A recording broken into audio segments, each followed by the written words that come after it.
Assalamualaikum warahmatullahi wabarakatuh. Kembali lagi bersama saya Kang Hakim. Pada kesempatan kali ini saya sedang berada di Desa Garuda, Kecamatan Waduk, Kabupaten Sumedang. Nah, di video kali ini saya akan berkunjung ke keluarganya Pak Ujang Ar-Rahmat yang tinggal di tempat terpencil. Rumah Pak Ujang Ar-Rahmat itu dibangun sama makhluk gaib atau sama jin selama 2 hari, teman-teman, 2 hari lamanya.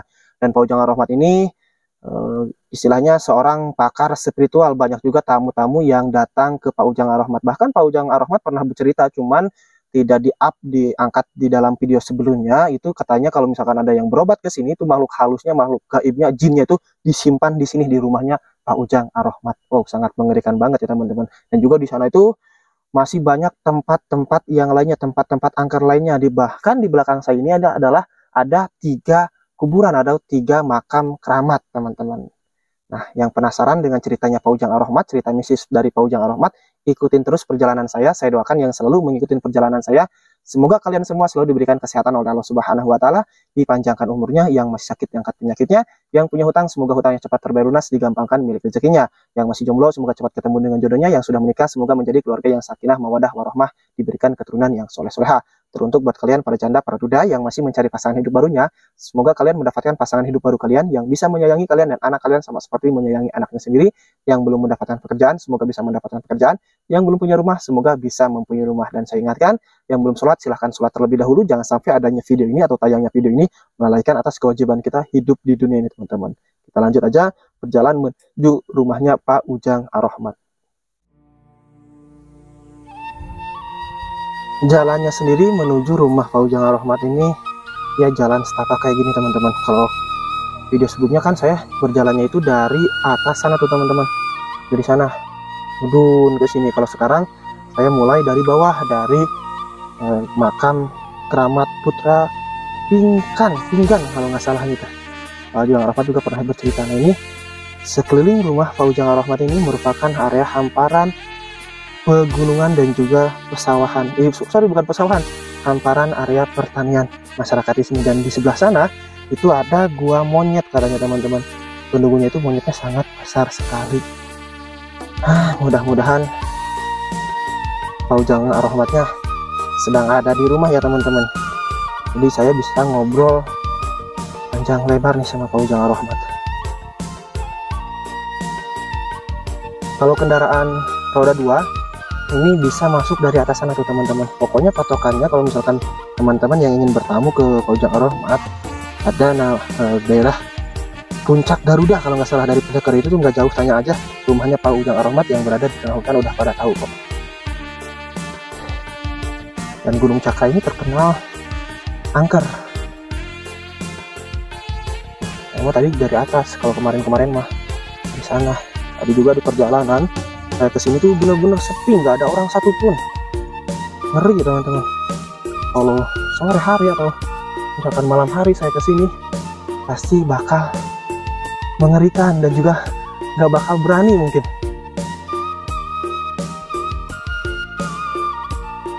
Aduh, lumayan menguras energi kalau dari bawah, Mbak. Tadi dari sini turun ke bawah, naik lagi ke sini.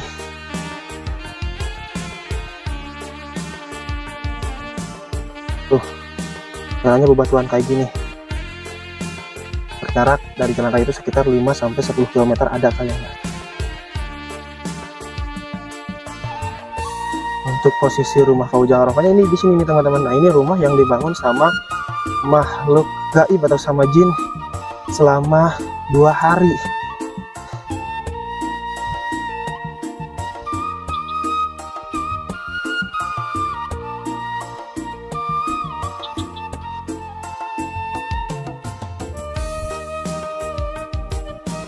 Gimana kalau menurut kalian? Masuk akal nggak bangun rumah kayak gini selama 2 hari kalau tidak dibantu sama makhluk gaib? Ya pantas, karena yang datang bertamu ke sini, yang diobatin sama Pak Ujang Ar-Rahmat, makhluk gaibnya atau setan-setannya itu disuruh tinggal di tempat ini.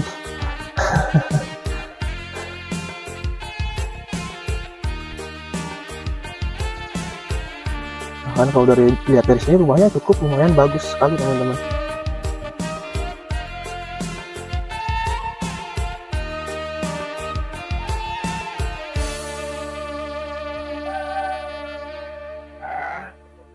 Assalamualaikum Pak Ujang. Waalaikumsalam. Damang Alhamdulillah Pak Ujang damang. Alhamdulillah hatur nuhun. Tiasa tepang deui Pak Ujang nya, tiasa silaturahim deui ka bumina Pak Ujang. Alhamdulillah aya umur ya Pak Ujang. Amin amin amin. Pak Ujang, abdi teh kadi teh pertama panginten silaturahim ka Pak Ujang, terus nu kadua hoyong ngobrol deui Pak Ujang. Perihal mistis, kejadian-kejadian goib lah, kejadian-kejadian aneh anu pernah dialami ke keluargana Pak Ujang. Kamari itu Pak Ujang, kemarin-kemarin tuh Pak Ujang ada yang nelpon ke saya dari daerah Majalengka. Katanya kan Pak Ujang di dalam video pernah berkata Pak Ujang tawasulan kepada orang tua Pak Ujang. Dan orang tua Pak Ujang membantu membangun rumah Pak Ujang ini ya Pak Ujang ya. Itu tawasulannya kalau boleh tahu tawasulan apa katanya itu Pak Ujang? Nggak mungkin yang udah meninggal bisa datang menghampiri atau hidup kembali gitu Pak Ujang. Kan kalau tawasul itu taunya kepada Rasul. Berarti kan Rasul itu masih hidup. Terus hidup. Itu Rasul. Nggak pernah mati kan? Masa bapak saya kan kalau wujud dia mati. Jasad ya Pak ya? Ya jasad kan mati busuk mungkin. Tapi kalau ruh dan rasanya kan ada di saya. Oh iya. Gitulah. Ya mungkin bapak saya dulu itu ada sedikit punya pengalaman atau ilmu itu. Oh gitu. Ya ilmu. Seperti ya ilmunya Rahman Rahim. Oh gitu. Kasih sayang itu. Ya. Maha welas, maha asih. Iya. Terus juga ini Pak Ujang, kan Pak Ujang setelah kita bikin video ya, nggak di-up di video sebelumnya. Kata Pak Ujang kan kebetulan ke Pak Ujang juga banyak tamu yang datang, yang silaturahim ke sini, yang mempunyai penyakit non medis ya Pak Ujang. Nah, Pak Ujang bilang kalau setan-setannya itu atau jin-jinnya itu iblis-iblisnya Pak Ujang ya gitu, bisa dikatakan bahasa kasarnya gitu Pak Ujang ya. Kata Pak Ujang disuruh tinggal di sini. Itu gimana Pak Ujang ceritanya tuh Pak Ujang?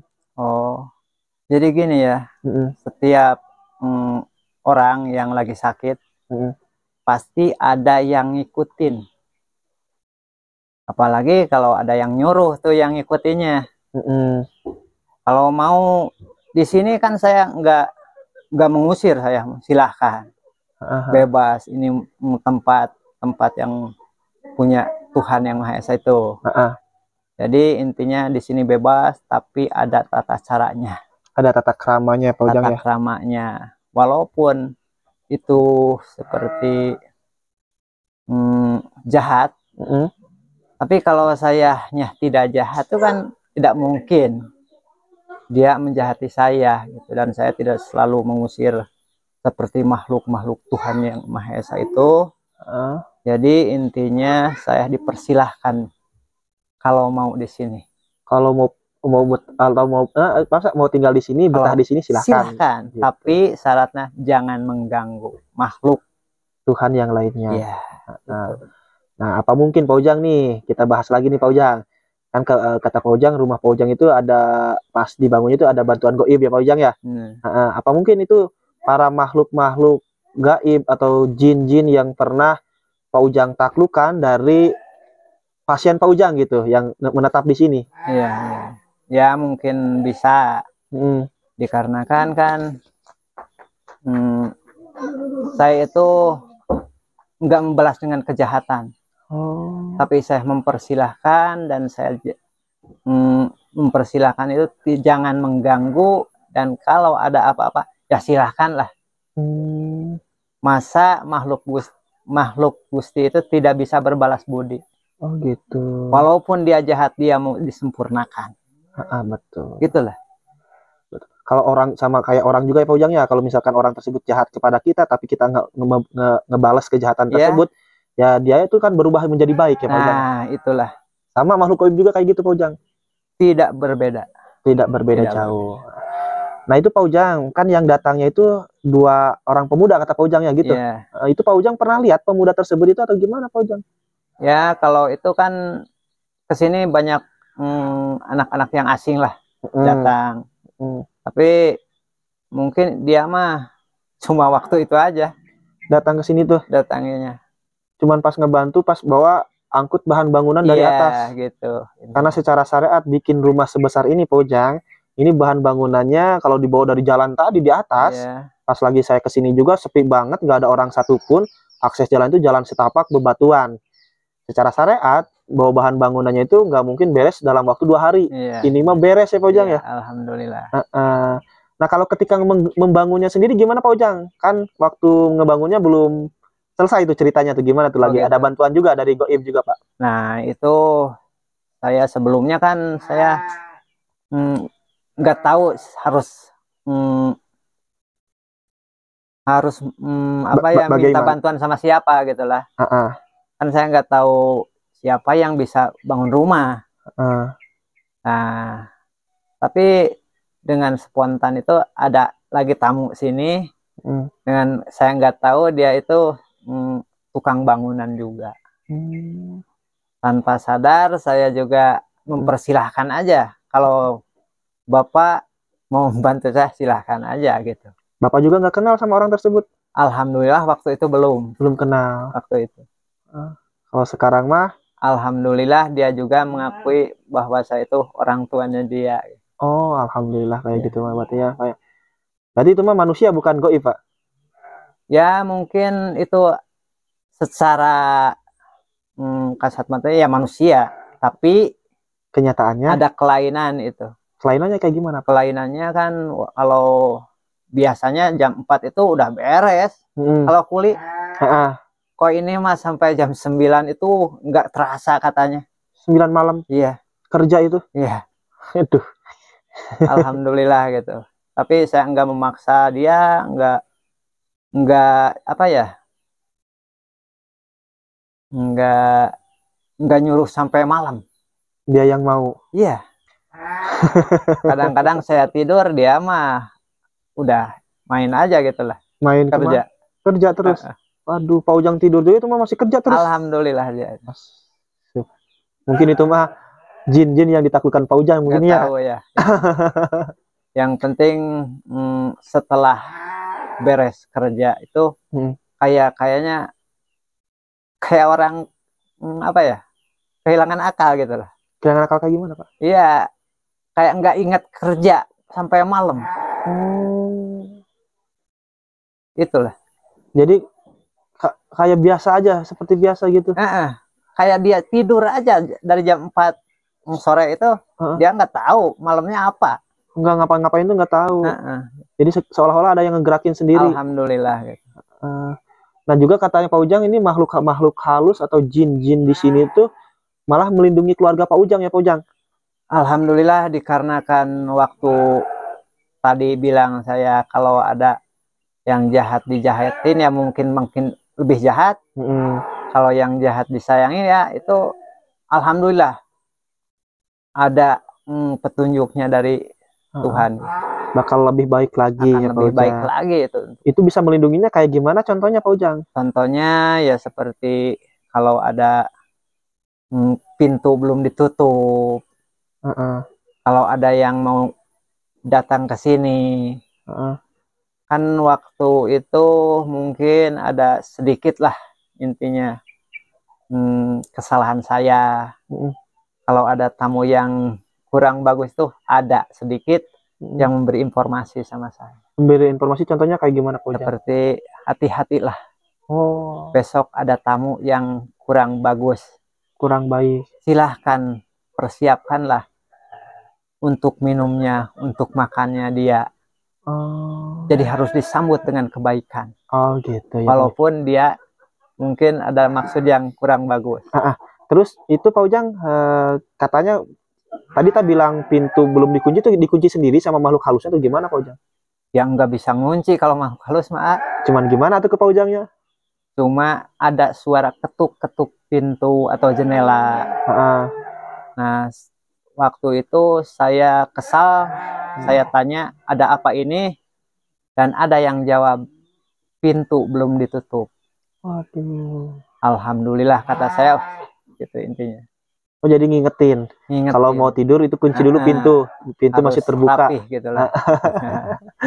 Nah, kata Pak Ujang kalau misalkan ada yang mau datang ke tamu ke sini suka ada bisikan. Itu ada orang yang mau datang ke tamu ke sini gitu ya Pak Ujang. Ya. Kalau saya ini nih kan nggak janjian dulu sama Pak Ujang. Ada nggak bisikan sebelum-sebelumnya? Kalau si AA mau ke sini tuh kan udah tahu. Oh. Biasanya kan kalau ambil itu aren lahang, biasanya kan jam 4. Sekarang jam berapa? Sekarang jam berapa ya? Baru asar tadi tuh, jam 3-an gitu. Kan saya udah siap-siap dari jam 1. Dari jam 1. Tapi itu dari rasa saya itu ada apa ini gitu. Ada apa maksudnya Pak Ujang? Maksudnya ada apa itu, ada siapa yang akan datang. Ternyata saya. Alhamdulillah AA yang silaturahmi sini. Datang lagi Pak Ujang. Berarti ada bisikan sebelum-sebelumnya gitu ya? Alhamdulillah. Bahwa mau ada saya yang datang ke sini dengan tujuan bikin video tapi saya. Tapi kan nggak disebutin itu siapa gitulah. Yang penting saya harus siap-siap. Oh, siap-siap ada tamu aja gitu ya Pak Ujang. Jadi nggak disebutin siapa yang mau datang, mau tujuannya ke sini tuh mau apa, nggak disebutin. Cuman bilangnya mau ada tamu yang datang ke sini. Betul Pak Ujang. Nah Pak Ujang katanya di sini tuh ada gua monyet tuh Pak Ujang. Mungkin Pak Ujang tahu sejarah gua monyet tersebut. Tadi si Teteh sempat bilang ke saya katanya gua monyet tersebut ada sosok monyet yang besar banget itu kayak rajanya, giginya bertaring katanya itu Pak Ujang. Kalau itu masalah monyet itu. Jadi intinya kalau setiap setahun sekali itu mungkin ada yang turun dari atas. Mungkin 1, mungkin 2 itu. Monyet. Ya. Kalau gua monyetnya panjang, Pak Ujang? Kalau gua monyetnya, alhamdulillah saya kurang tahu. Belum pernah ke sana. Nah, kalau itu batu yang di bawah katanya Pak Ujang kan ada 2 lokasi ya, ada makam, ada batu, terus ada batu lagi yang cukup lumayan jauh katanya. Itu batu apa sih Pak? Oh itu katanya petilasan itu. Petilasan siapa? Petilasan yang Baginda Agung Prabu Siliwangi. Petilasan Prabu Siliwangi. Itu ada guanya juga atau ada terowongan untuk mengarah kemana gitu Pak Ujang? Kalau dalam mimpi ada. Kalau dalam mimpi. Apa Pak Ujang? Iya, kalau dalam mimpi itu kan malah saya pernah di situ tidur lah. Cuma ngantar anak-anak. Dan saya juga nggak ngerti dan saya nggak maksud mau apa itu saya kan. Cuma ngantar anak ini yang nggak berani tidur katanya. Tapi suatu waktu itu jam 12 malam kayaknya itu saya mimpi gimana? Mimpinya bahwa ini batu di bawah batu ini ada gua yang langsung ke tanah suci, ke Mekah. Tapi mungkin kalau misalkan kita masuk ke gua tersebut itu harus ada jampai-jampainya Pak Ujang ya? Yang harus mimpi dulu dong. Seperti di gua Saparwadi Pamijahan. Nah itu kan guanya kecil banget Pak Ujang ya. Itu bisa tembus jalan ke Mekah. Namun mungkin hanya orang-orang tertentu yang bisa masuk ke sana. Kalau orang sembarangan mah nggak tahu nyampe atau mati di dalam gitu Pak Ujang ya. Iya. Itu ada nanas merah. Itu nanas merah apa nanas apa Pak? Oh ini. Iya. Kok nanas merah Pak? Emang ada? Iya mungkin masih muda ini. Oh masih muda. Saya soalnya kurang tahu tuh nanas itu warnanya kuning. Kalau nggak kuning hijau gitu. Ini baru lihat nanas warna merah. Itu teh tumbuh dari pohon bambu atau sengaja disimpan di sana Pak? Ya itu mah ditaruh aja. Ditaruh aja. Mungkin ada tamu mungkin. Oh simbol. Simbol kalau mau ada datang tamu. Suka ada nanas merah itu. Nanas merah. Kalau misalkan tamunya udah pulang, ngilang? Enggak dong. Oh enggak. Dibuang aja tuh. Oh dibuang. Ya udah. Maaf. Siap Pak Ujang. Nah, terus juga Pak Ujang, ini saya pengen tahu nih Pak Ujang, cerita mistis di sini yang lebih detailnya gitu Pak Ujang. Ada sosok apa aja atau gimana gitu Pak Ujang? Kalau sosok mistisnya di sini tuh, kalau yang kelihatannya itu cuma ular. Ular doang. Ularnya segede apa Pak Ujang? Ya kalau itu seperti ban mobil tuh. Ban mobil? Iya. Maksudnya kan mobil ada beberapa jenis kendaraan mobil Pak. Iya. Ada truk. Mobil yang besar tuh. Tronton. Iya. Besar banget berarti Pak kalau ban tronton mah. Malah pernah juga saya membunuhnya. Dibunuh ular tersebut? Terus ada efeknya ke Pak Ujang nggak? Alhamdulillah karena saya udah adaptasi. Mungkin udah 3 kali saya giring. Ternyata waktu yang ketiga itu kayaknya mau membunuh saya. Ular tersebut? Iya. Kan janji saya kalau masih nggak bisa dimaafin tuh ya mungkin gitu. Daripada membahayakan keluarga. Iya, betul Pak Ujang ya. Iya, udah mending di mau jin mau apa mending dibunuh. Gitu. Kalau udah nggak bisa ampun, betul. Nggak nurut gitu ya Pak ya. Membahayakan bagi keluarga daripada keluarga yang kenapa mending itu yang dibunuh gitu Pak Ujang ya. Jaga diri tuh. Bela diri itu. Betul Pak Ujang. Pak Ujang, terima kasih ya Pak Ujang atas waktunya udah mau diajak ngobrol, bincang-bincang sama saya nih, udah lumayan lama juga nih waktunya. Semoga Pak Ujang dan keluarga selalu ada dalam lindungan Allah Subhanahu wa Ta'ala. Amin ya Allah ya Rabbal Alamin. Itulah tadi kisahnya Pak Ujang dan keluarga selama tinggal di hutan ini atau tempat terpencil kayak gini. Dari yang pertama ada yang bertanya, Pak, tawasulannya apa? Nggak mungkin kan orang yang udah meninggal, orang tua Pak Ujang yang udah meninggal bisa datang menyampari Pak Ujang atau menolong Pak Ujang. Kata Pak Ujang kan tadi udah dijawab dengan sedetail-detail mungkin.